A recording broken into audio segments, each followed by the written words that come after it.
ఏటి సూతకంలో ఏ ఏ పనులు చేయకూడదు? సాధారణంగా ఈ రోజుల్లో కనిపించేటువంటిది చాలామంది అడుగుతూ ఉంటారు. పదే పదే చాలామంది ఆధ్యాత్మికవేత్తలు ఎన్నో ఛానల్స్లో కానీ దగ్గరికి వచ్చిన వాళ్ళకి కానీ చెప్తూనే ఉన్నారు. గోపురంలో కూడా గత కొన్నేళ్లుగా మనం చెప్పుకుంటూ ఉన్నాం. అయినా అప్పుడప్పుడు మళ్ళీ వినపడుతూనే ఉంటాయి. అవే సందేహాలు మళ్ళీ అక్కడే ఉంటారు. మరి ఇంతమంది చెప్పినా కూడా ఇది ఎందుకు అందరికీ పాకటం లేదు, ఎందుకు అందరికీ అర్థం కావటం లేదు, అర్థం కాదు.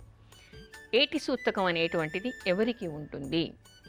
తల్లికి కానీ తండ్రికి కానీ లేదా ధర్మంగా తాము ఎవరికి చెయ్యాలో వారికి కర్మ చేసినటువంటి వ్యక్తికి, అతని భార్యకి మాత్రమే ఏటి సూతకం ఉంటుంది, అందరికీ ఉండదు. ఈ విషయాన్ని అందరూ గమనించాలి. అయితే తండ్రికి కానీ తల్లికి కానీ చేసినప్పుడు ఏమవుతుంది? ఎంతమంది కొడుకులు ఉంటారో ఆ వ్యక్తులకి, బ్రతికి ఉన్నటువంటి కొడుకులు ఎంతమంది ఉంటారో ఆ కొడుకులందరికీ వారి భార్యలకి కూడా ఏటి సూతకం ఉంటుంది తప్ప ఇంటిలో మిగతా పెళ్ళైనటువంటి ఆడపిల్లలకి కానీ లేదా మనవలకి కానీ మనవరాళ్ళకి కానీ అల్లుళ్ళకి కానీ చనిపోయినటువంటి వ్యక్తి యొక్క అన్నతమ్ములు అక్క చెల్లెళ్ళకి కానీ దాయాదులకి కానీ ఏటి సూతకం ఉండదు అనేటువంటి విషయాన్ని అందరూ తెలుసుకోవాలి. మాకు ఏటి సూతకం అని చెప్పేసి చుట్టాల్లో ఎవరి పోయినా కూడా అందరూ ఏటి సూతకం అని పాటించడం ఈ మధ్యన ఎక్కువగా వినిపిస్తోంది. ఏటి సూతకం అనేటువంటిది కేవలం కర్మ చేసినటువంటి వ్యక్తులు వారి భార్యలకి మాత్రమే ఇది వర్తిస్తుంది తప్ప అందరికీ వర్తించదు అనేటువంటి విషయాన్ని అందరూ గమనించాలి. సాధారణంగా అందరూ చెప్తూ ఉంటారు, మా తోటి కోడలు పోయారండి, మా పిన్నత్త గారు పోయారండి, మా పెద్దమామ గారు పోయారండి, మా వారి పిన్నమ్మ గారు పోయారండి, అత్తగారి చెల్లెలు పోయారండి, మాకు ఏటి సూతకం అంటారు. అసలు ఏటి సూతకం అంటే ఏమిటి అనేటువంటి విషయం ఎందుకు అర్థం కావటం లేదు. ఇది కర్మ చేసిన వాళ్ళకి తప్ప మిగతా వాళ్ళకి ఉండదు, కాక ఉండదు.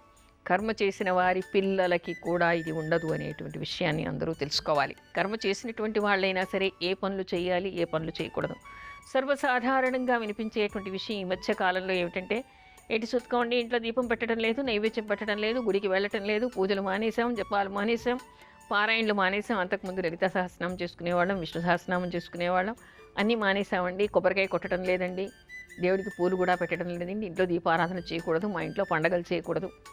ఇది వరుసక్రమంగా దాదాపు అందరూ అంటూనే ఉన్నారు. అసలు ఎవరు చెప్పారు? ఇది ఈ విధంగా ఎలా ప్రచారం జరిగింది? ధర్మశాస్త్రంలో లేనటువంటి విషయాన్ని ఆధ్యాత్మికవేత్తలు ఎవరు కూడా ఎక్కడా ఎప్పుడూ చెప్పి ఉండరు. ఎవరికి వారు ఎందుకు ఈ విధంగా అనుకుంటూ ఉన్నారు? ఏటి సూతకం ఉన్నా సరే, కర్మ చేసిన వ్యక్తులైనా సరే, వారి భార్యలైనా సరే, ఇక్కడ 12వ రోజే బ్రాహ్మలకి భోజనం పెడుతున్నప్పుడే లోపల దేవతార్చన ఉంటే దేవుడికి నివేదన చేయమని చెప్తూ ఉంటారు, దీపారాధన చేయమని చెప్తారు. అంటే అక్కడితో వాళ్ళకి పితృకర్మ చేసేది ఆ రోజుకి మైల అనేది అయిపోతుంది. ఆ తర్వాత నుంచి వాడు నిత్యం కూడా చేసుకునేటువంటివి చేసుకోవచ్చు. ఎవరి గురించి చెప్తున్నాము? బంధువులే కాదు.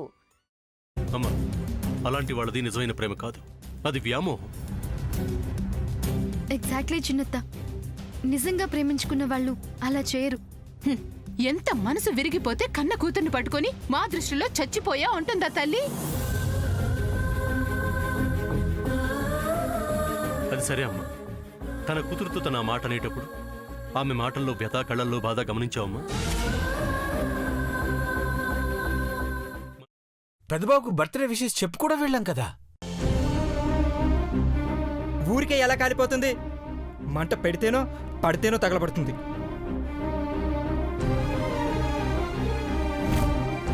కరెక్ట్ చిన్నబాబు, నీకొచ్చినట్టే నాకు డౌట్ వచ్చింది. పార్వతే షర్టును తగలబెట్టిందనుకుంటా.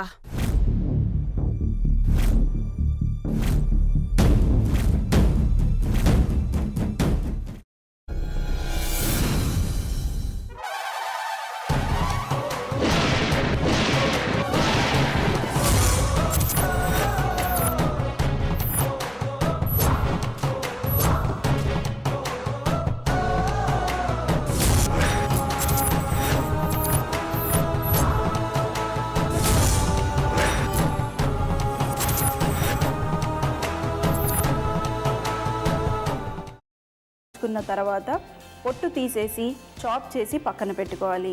ఒక ప్యాన్లో కొద్దిగా నూనె వేడి చేసి అందులో ఆవాలు, మినప్పప్పు, శనగపప్పు, కరివేపాకు, సన్నగా తరిగి పెట్టుకున్న ఉల్లిపాయలు వేసుకుని 1 నిమిషం పాటు వేయించుకోవాలి. ఆ తర్వాత కాల్చి కట్ చేసి పెట్టుకున్న వంకాయని కూడా అందులో వేసుకుని బాగా మిక్స్ చేసి బౌల్లోకి ట్రాన్స్ఫర్ చేసుకుని అందులో తగినంత చిక్కటి పెరుగు లేదా పల్చటి పెరుగు వేసుకుని మిక్స్ చేసి అన్నంతో కానివ్వండి, చపాతీతో కానివ్వండి సర్వ్ చేసినా చాలా బాగుంటుంది.